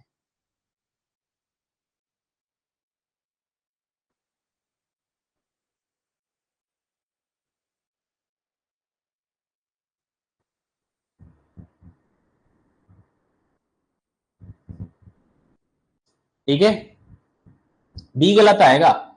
ठीक है, अब ये देखो डायरेक्ट 1 ईयर के अंदर n+1 प्राइमरी डिविजन जो लिखे हुए हैं ना, इसको भी थोड़ा करेक्ट कर लेना, ये आपका n-1 आएगा, ये क्या आएगा, n-1 आपका आएगा, क्या आएगा आपका, n-1 आपका आएगा। ठीक है, थोड़ा सा टाइपिंग एरर है, इसको आप n-1 कर लेना। ठीक है, बी ऑप्शन जो आपका है ना, वो आपका इनकरेक्ट यहां पे हो जाएगा, ये आपका इनकरेक्ट यहां पे हो जाएगा। ठीक है, और ये इंपॉर्टेंट पॉइंट यहाँ पे डायरेक्टली लिखी दिए हैं, डायरेक्ट 1 ईयर के अंदर n डिविजन्स होते हैं और मैन स्केल में n-1 होते हैं। रेट्रोग्रेड के अंदर n+1 आपका होता है, एक्सटेंडेड के अंदर n और 2n-1 होता है।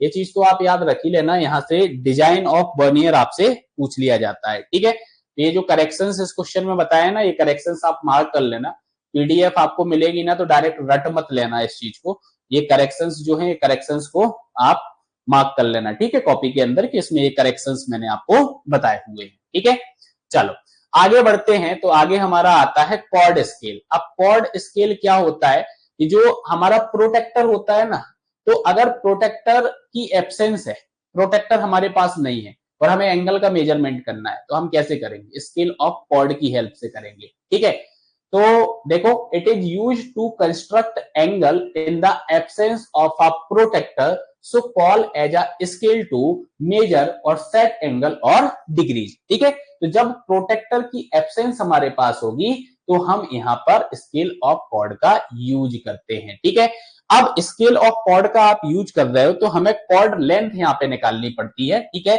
ये कॉर्ड लेंथ का फॉर्मूला यहाँ पे याद रख लेना है बस, कि लेंथ इक्वल टू हमारा क्या होता है, 2r sin θ/2। क्या होता है, 2r sin θ/2। यहाँ पे r जो होगा वो रेडियस होगा, थीटा जो होगा वो आपका एंगल होगा। ठीक है, एंगल की वैल्यू यहाँ पे रेडियन में होगी, याद रखना। ठीक है, तो जो हमें कॉर्ड लेंथ को यहाँ पे फाइंड आउट करना है, तो वो कॉर्ड लेंथ का फॉर्मूला ये है, इस फॉर्मूले को आप याद रख लें। ठीक है,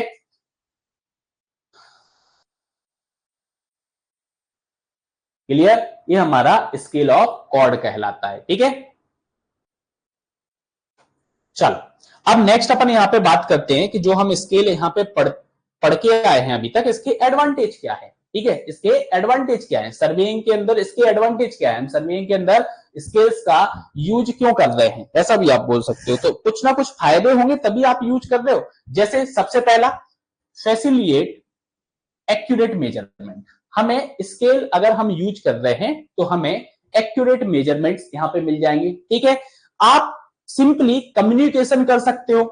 ठीक है, स्केल्स के बेसिस पर आप सिंपली क्या कर सकते हो, कम्युनिकेशन। अब आप बोलोगे सर स्केल में कम्युनिकेशन कैसे होगा, तो देखो डिफरेंट डिफरेंट टाइप ऑफ हमारे पास क्या होती है, स्केल्स होती है, जिसकी हेल्प से आप क्या कर सकते हो, आपकी जो इंफॉर्मेशन है या फिर क्लियरिटी जो है किसी भी चीज में, किसी भी डायमेंशन में, किसी भी डिस्टेंस में, उस क्लियरिटी को रिप्रेजेंट कर सकते हो। तो कम्युनिकेशन का मतलब बातें करना नहीं है, यहाँ पे रिप्रेजेंटेशन की यहाँ पे बात चल रही है। ठीक है, तो आप कम्युनिकेशन को यहाँ पे सिंप्लीफाई कर सकते हो, एक्यूरेट मेजरमेंट आप यहाँ पे कर सकते हो, मैप की जो अंडरस्टैंडिंग है उसको भी आप इनहांस कर सकते हो। ठीक है, तो मैप अंडरस्टैंडिंग भी यहाँ पे इनहांस आपकी होगी। ठीक है, सपोर्ट कंसिस्टेंसी भी यहाँ पे आपका जो है वो प्रमोट होगा, ठीक है, मतलब कि मैपिंग की जो यूनिफॉर्मिटी होगी वो भी आपकी यहाँ पे इनहांस हो जाएगी अगर हम स्केल्स का यूज कर रहे हैं, ठीक है। नेक्स्ट अगर मैं बात करूं तो जो आपका प्लानिंग और डिजाइन होता है, ठीक है, इसके अंदर आप बोल सकते हो कि बहुत इंपॉर्टेंट रोल जो हमारा है वो स्केल का है, ठीक है, वो हमारा स्केल का बहुत इंपॉर्टेंट यहाँ पर रोल है, ठीक है। जो भी रिलेशनशिप्स होते हैं आपकी ग्राउंड डिस्टेंस के और मैप डिस्टेंस के, वो आप यहाँ पे प्लानिंग और डिजाइन के अंदर यूटिलाइज करते हो स्केल के थ्रू, ठीक है। तो ये हमारे क्या है स्किल्स के एडवांटेज है, ठीक है, सिंपली बताने के पॉइंट ऑफ व्यू से बताया, यहां से एमसीक्यू क्वेश्चन आपका फॉर्म नहीं होगा, ठीक है। बस अगर आप सिविल इंजीनियर हो तो आपको पता होना चाहिए कि स्किल्स के यूज क्या है सर्वेइंग के अंदर, ठीक है। चलो यहां तक की बात क्लियर होती है, तो अब यहां से आपका क्वेश्चन फॉर्म होता है, ठीक है। Errors incurring due to shrinkage of a map. हमने ग्राफिकल स्केल पढ़ी थी, और ग्राफिकल स्केल के अंदर मैंने आपको क्या बताया था कि अगर हमारा मैप श्रिंक हो जाता है, ठीक है, तो जो हमारा आरएफ होगा वो अनअफेक्टेड रहेगा, ठीक है, लेकिन डायमेंशंस में आपको चेंजेस देखने को मिलेंगे, यही बोला था, ठीक है। तो अगर हमारे मैप के अंदर श्रिंकेज आता है तो इसकी वजह से जो एरर आएगी वो क्या आएगी, तो अपन ऐसे समझते हैं कि हमारे पास एक मैप है, ठीक है, हमारे पास एक मैप है, हम उसकी डायमेंशंस को देख रहे हैं बिफोर श्रिंकेज, ठीक है। आप यहां पे देखो, तो अगर बिफोर श्रिंकेज की बात मैं करूं तो मैंने स्केल यहाँ पे क्या लिया है 1 सेंटीमीटर इक्वल टू 10 मीटर लिया हुआ है, कितना लिया हुआ है 1 सेंटीमीटर इक्वल टू 10 मीटर लिया है, और दो पॉइंट के बीच की डिस्टेंस को अगर मैं मेजर करता हूं तो वो मुझे x सेंटीमीटर मिलती है। आप ये पेपर यहाँ पे देख पा रहे होगे बना हुआ है, दैट इज द मैप, इसके अंदर स्केल हमारी 1 सेंटीमीटर इक्वल टू 10 मीटर है, और हमने दो पॉइंट के बीच की डिस्टेंस को देखा तो वो डिस्टेंस हमें क्या देखने को मिल रही है x सेंटीमीटर दिख रही है, ठीक है। तो x centimetre on the map represent 1000 x centimetre on ground, ठीक है, ग्राउंड पे कितना रिप्रेजेंट होगा वो 1000 x सेंटीमीटर होगा। देखो यहाँ पे अगर बात की जाए 1 सेंटीमीटर इक्वल टू 10 मीटर की, तो आरएफ जो आपका यहाँ पे निकल के आएगा वो आपका 1 डिवाइड बाई 1000 ही तो निकल के आएगा। तो यही तो लिखा हुआ है कि अगर मैं मैप पर एक x सेंटीमीटर रिप्रेजेंट कर रहा हूं, मतलब ग्राउंड पर 1000 x सेंटीमीटर आपका होगा, ग्राउंड पर क्या होगा 1000 x सेंटीमीटर आपका होगा, ठीक है। अब अपन क्या देखते हैं कि भैया हमारा जो मैप है वो श्रिंक हो जाता है, क्या हो जाता है श्रिंक हो जाता है, तो स्केल तो आपकी वही चल रही है 1 सेंटीमीटर इक्वल टू 10 मीटर, लेकिन श्रिंक होने के बाद इन दोनों पॉइंट के बीच की जो डिस्टेंस है वो हमें 22 सेंटीमीटर मिलती है। कितनी मिलती है 22 सेंटीमीटर मिलती है। अगर ये 22 सेंटीमीटर मिल रही है इसका मतलब क्या है कि ग्राउंड डिस्टेंस जो हमारी निकल के आएगी वो हमारी 1000 बाई सेंटीमीटर निकल के आएगी 1000 बाई सेंटीमीटर, ठीक है। आया इतना बात समझ में, श्रिंकेज के पहले क्या चीज है और श्रिंकेज के बाद हमें क्या देखने को मिल रहा है। अब अपने को क्या करना है, अपने को श्रंक स्केल यहां पर निकालना है, क्या निकालना है अपने को यहाँ पे श्रंक स्केल निकालना है। तो ये जो 22 सेंटीमीटर आप देख रहे हो ये आपको श्रिंकेज के बाद डिस्टेंस मिल रही है, तो ये रेशियो आपका हो गया श्रिंकेज के बाद, ठीक है। मैप और ग्राउंड पे तो आपका एक्चुअल में यही आना चाहिए ना, ग्राउंड पे तो एक्चुअल में यही आना चाहिए ना, तो 22 centimetre divide by 1000 x centimetre आपने किया, तो by by x into 1 by 1000 आपका आएगा, और ये आपका क्या कहलाएगा, ये आपका श्रंक स्केल कहलाएगा। आप इसका यूज करके आप एक्चुअल डिस्टेंस को फाइंड आउट कर सकते हो, ठीक है, क्या कर सकते हो एक्चुअल डिस्टेंस को फाइंड आउट कर सकते हो, ठीक है। आई बात समझ में, ठीक है।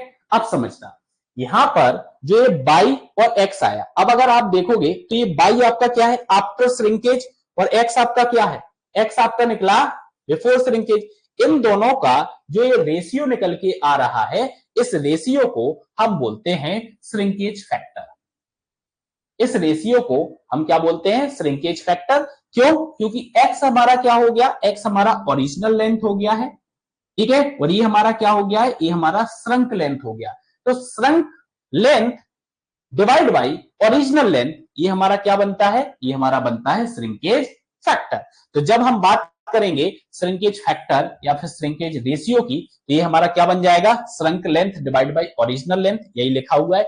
या फिर आप इसको बोल सकते हो shrunk scale divide bye original scale, या फिर आप बोल सकते हो shrunk RF divide by original RF. आप एग्जाम में अगर ए लिख के आएगा तो ये श्रिंकेज रेशियो कहलाएगा, ये लिखकर आया तो भी श्रिंकेज रेशियो होगा, अगर ये लिखकर आया तो ये भी श्रिंकेज रेशियो आपका होगा। ठीक है, तो श्रंक स्केल अगर हमें निकालना है तो श्रंक स्केल हमारा क्या हो जाएगा, यहाँ पे देखो आप, ये जो डायमेंशन आपकी निकल के आई है तो बाई बाई एक्स, ये तो आपका श्रिंकेज रेशियो हो गया, ये हो गया हमारा श्रिंकेज रेशियो। ठीक है, ये हमारा क्या हो गया, श्रिंकेज रेशियो इंटू 1/1000 हमारा क्या है, ये हमारा आरएफ हो गया। तो ये निकला आपका श्रंक स्केल। ये आपका क्या निकल के आएगा, ये आपका निकल के आएगा श्रंक स्केल। ठीक है, एरर समझ में आया, किस टाइप की एरर आपकी यहां पर डेवलप होगी, जल्दी से बता दें। ठीक है, जल्दी से आप बता दें। श्रिंकेज फैक्टर या श्रिंकेज रेशियो जो आपका आएगा, हमेशा आपको यह लेस देन 1 देखने को मिलेगा, हमेशा यह क्या मिलेगा, हमेशा यह आपको लेस देन 1 देखने को मिलेगा। क्या देखने को मिलेगा, हमेशा लेस देन 1 देखने को आपको ये मिलेगा। ठीक है, बढ़े आगे, एक छोटा सा न्यूमेरिकल देखो। Plan of an area, plan of an area has shrunk such that a line originally 10 centimetre long, original में 10 सेंटीमीटर लॉन्ग है, और जो मेजर की गई है वो की गई है 9.5 centimetre. If original scale, original scale जो आपका है 1 सेंटीमीटर इक्वल टू 10 मीटर है, तो अपने को डिटरमाइन करना है correct length corresponding to measured length of 100 metre. Measured length जो हमारी है 100 मीटर है, इसके करस्पॉन्डिंग हमें करेक्ट लेंथ को निकालना है। करेक्ट एरिया हमें निकालना है corresponding to measured area of 100 metre square. ठीक है, श्रिंकेज फैक्टर निकालना है, श्रंक स्केल अपने को निकालना है। ठीक है, तो सिंपल सी बात है भाई, स्केल अपने को ये देके रखी है, श्रिंकेज श्रिंकेज फैक्टर की अगर आप बात करोगे तो ये आपका क्या आ जाएगा, ये आपका क्या आ जाएगा, श्रंक लेंथ जो आपका है डिवाइड बाय ओरिजिनल लेंथ जो आपका है। आप इस फॉर्मूले को अप्लाई करोगे तो आपका श्रिंकेज फैक्टर निकल के आ जाएगा। तो देखो मेजर कितना किया गया, 9.5 सेंटीमीटर, मतलब आफ्टर श्रिंकेज आपको कितना मिल रहा है, 9.5 सेंटीमीटर, डिवाइड बाय आप क्या रख दोगे, 10 सेंटीमीटर, ये आपका निकल के आ गया 0.95। ये 0.95 जो आपका निकल के आया, ये आपका क्या निकल के आया है, श्रिंकेज फैक्टर निकल के आया है। ठीक है, तो ये पहला आपका यहां पे निकल गया श्रिंकेज फैक्टर। अब श्रिंकेज फैक्टर निकल गया तो श्रंक स्केल आपने क्या पढ़ा था, श्रंक स्केल आपने पढ़ा था कि श्रिंकेज फैक्टर या फिर श्रिंकेज रेशियो जो है आप इसका आरएफ से मल्टीप्लाई कर दो, आप इसका आरएफ से मल्टीप्लाई कर दो। जल्दी से बताओ मुझे आरएफ से मल्टीप्लाई करके कितना आएगा, आरएफ से मल्टीप्लाई करके आप आंसर बताएं, आरएफ से मल्टीप्लाई करके आप आंसर बताएं कि श्रंक स्केल जो आपका है वो श्रंक स्केल की वैल्यू कितनी निकल के आ रही है, बताओ।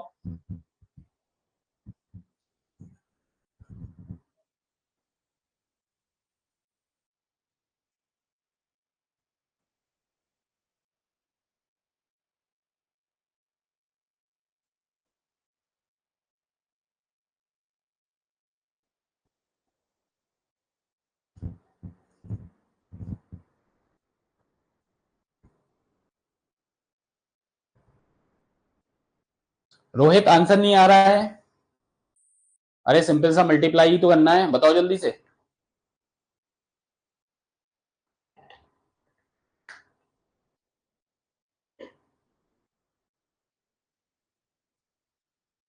ये देखो श्रिंक स्केल की मैं बात कर रहा था, श्रिंक स्केल मतलब कि ये आपका क्या हो गया, श्रिंकेज रेशियो हो गया, ये आपका क्या हो गया, आरएफ हो गया, आपने इसका मल्टीप्लाई कर दिया, मल्टीप्लाई किया तो ये आपका आंसर यहां पर निकल के आया, ये आपका आ गया श्रिंकेज स्केल।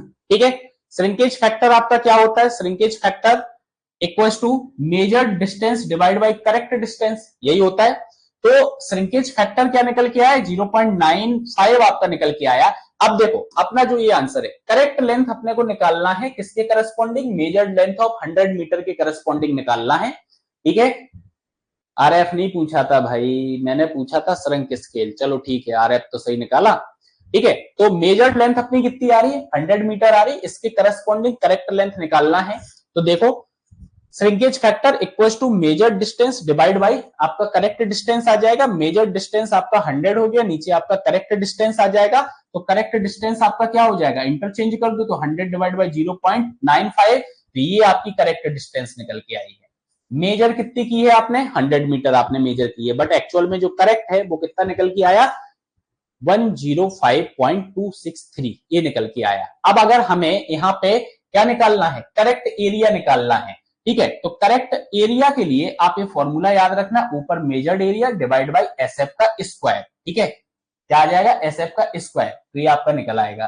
ठीक है, अभी आपसे पूछा नहीं है बट आगे चल के ये भी आपसे पूछा जा सकता है। क्या पूछा जा सकता है, करेक्टेड वॉल्यूम। आपसे क्या पूछा जा सकता है, करेक्टेड वॉल्यूम। तो करेक्टेड वॉल्यूम के केस में आप क्या लिख दोगे, करेक्टेड वॉल्यूम के केस में आपका आ जाएगा मेजर्ड वॉल्यूम, क्या आ जाएगा, मेजर्ड वॉल्यूम डिवाइड बाय जो एसएफ आपका रहेगा उसका आप क्यूब कर देना, उसका आप क्या कर दोगे, उसका आप क्यूब कर दोगे। ठीक है, तो ये आपका अभी क्या निकल के आया, एरिया निकल के आया। फिर आप इससे क्या निकाल सकते हो, इस फॉर्मूले से आप वॉल्यूम निकाल सकते हो। तो ये करेक्टेड वॉल्यूम का आपका फॉर्मूला यहां पर हो जाएगा। ऐसे आप करेक्टेड वॉल्यूम को यहां पर फाइंड आउट कर सकते हो। ठीक है, ये यहां पे सारे आपके लिखे हुए हैं फॉर्मूले। जैसे करेक्ट लेंथ, यही निकाली आपने करेक्ट लेंथ, करेक्ट लेंथ ऐसी निकाली, फिर एरिया निकाला, फिर वॉल्यूम निकाला। तो ये तीनों लाइन से फॉर्मूले लिखे हुए। Correct length equals to RF of wrong scale divide by RF of correct scale into measure distance, आप ऐसे निकाल सकते हो। Corrected area RF of wrong scale divide by RF of correct scale square into measured area. Correct volume में RF of wrong scale divide by RF of correct scale का आपका क्या आ जाएगा, क्यूब इंटू मेजर्ड वॉल्यूम। तो ये तीनों फॉर्मूले आप याद रख लेना, क्योंकि यहां से भी न्यूमेरिकल जो आपका है वो एमसीक्यू में बन सकता है। ठीक है, एमसीक्यू में आपका न्यूमेरिकल जो है वो यहां से बन सकता है। एक न्यूमेरिकल जो है अपन ने यहां पर देख लिया कि किस टाइप से न्यूमेरिकल आपका सॉल्व होगा। स्केल वाले सेक्शन से अपन बात कर रहे हैं। ठीक है, तो एक तो लीस्ट काउंट का अपन ने देखा कि लीस्ट काउंट का क्वेश्चन न्यूमेरिकल की फॉर्म में आ सकता है। एक अपन ने डिजाइन की, जो बर्नियर हमारा है, जैसे डायरेक्ट बर्नियर है, रेट्रोग्रेड बर्नियर है, तो इनको अपने को डिजाइन करना है। ठीक है, तो एक तो डिजाइन का आपसे पूछा जा सकता है। ठीक है, ये चीज आप याद रखना है यहाँ पे। क्लियर यहां तक, आगे बढ़े। आगे एक और क्वेश्चन देखो, a surveyor measure a distance between 2 point drawn on the map, drawn on the map drawn to a scale of 1 centimetre 1 metre. ठीक है, 1 सेंटीमीटर इक्वल टू 1 मीटर का स्केल लेके वो डिस्टेंस को यहाँ पे मेजर कर देता है। And found is to be 50 metre, और उसको पता चलता है कि जो डिस्टेंस है वो 50 मीटर की है। लेटर ही डिस्कवर्ड, बाद में उसको पता चलता है, that he used wrong scale, उसने गलत स्केल को यूज कर लिया है। Wrong scale of, wrong scale of क्या है आपका, 1 सेंटीमीटर इक्वल टू 50 सेंटीमीटर आपका यहां पर है। फॉर इम्यूनरेट, ठीक है, determine the correct length, what would be the correct area if the measured area is 60 metre square. एक तो करेक्ट लेंथ निकालना है और एक आपको मेजर्ड एरिया निकालना है, सॉरी करेक्ट एरिया निकालना है। तो देखो करेक्ट लेंथ यही है आपका, करेक्ट लेंथ आपका क्या है, R F of wrong scale divide by are F of correct scale into measured distance. तो आप यहां पे देखो मेजर्ड डिस्टेंस तो आपकी ये 50 हो गई है। R F of wrong scale की बात करो, wrong scale 1 centimetre equal to 50 centimetre आपका यहाँ पे हो गया है, ये तो डायरेक्टली 1/50 आपका आ जाएगा।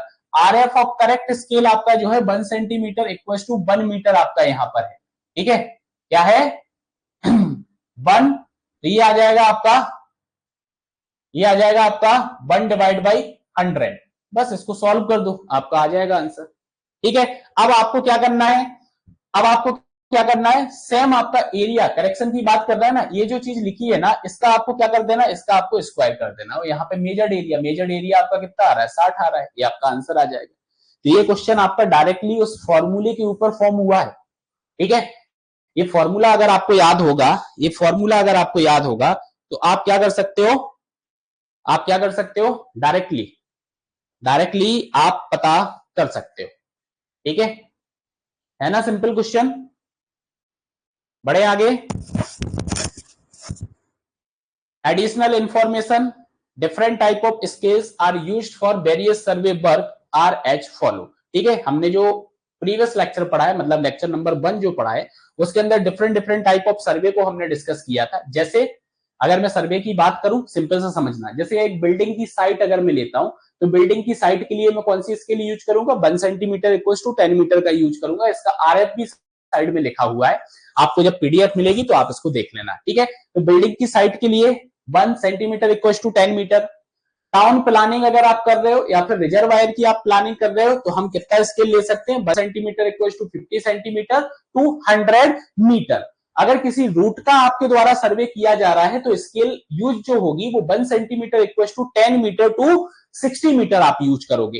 ठीक है, लॉन्गिट्यूडिनल सेक्शंस की अगर बात की जाए, तो ये आपका 1 सेंटीमीटर लॉन्गिट्यूडिनल सेक्शंस मतलब कि रोड वर्क्स या फिर रेलवे वर्क्स में जो यूज करते हो, तो 1 सेंटीमीटर इक्वल टू 10 मीटर या फिर 1 सेंटीमीटर इक्वल टू 1 मीटर आप यहाँ पे यूज कर सकते हो। क्रॉस सेक्शंस जो आप बनाओगे रोड्स वगैरह के, वो आपका 1 सेंटीमीटर इक्वल टू 1 मीटर आपका हो जाएगा। लैंड सर्वे अगर आप कर रहे हो या फिर आप कैडेस्ट्रल सर्वे कर रहे हो, तो वहां पर आप 1 centimetre equal to 10 metre to 50 metre scales का यूज कर सकते हो।